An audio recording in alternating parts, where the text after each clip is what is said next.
I hope I'm not interrupting. Of course you are, but what's your question today? The most simplest form of starting a business is the sole proprietorship, which has its advantages and disadvantages. So depending on where you are in the startup phase, growth phase, and what kind of risk you're taking on, it may still be advantageous for you to operate as a sole proprietorship.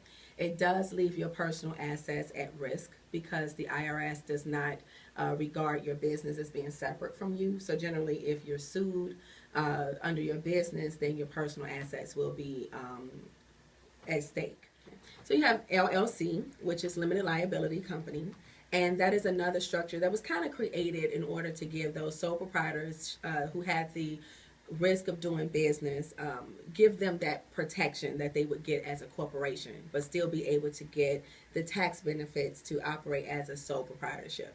So that also has its advantages and disadvantages depending on how you're planning to operate your business. You would want to take into consideration how you want to structure investors or potential partners that you want to have under your LLC, because that could definitely make a difference as to whether or not that business structure is advantageous. So it's not choosing a business structure should not just be based on the tax impact, but it also should take into consideration the way you plan on operating and who you plan on involving in your company. S corporations are another very popular business structure because it does not allow for double taxation of the company's earnings. However, one considering that particular business structure should be mindful of the way that you have to operate your business, because it's not the same as a sole proprietorship. So if you've been used to operating your business as a sole proprietorship, you've already gotten accustomed to drawing money in and out of the company as you need it, as you want.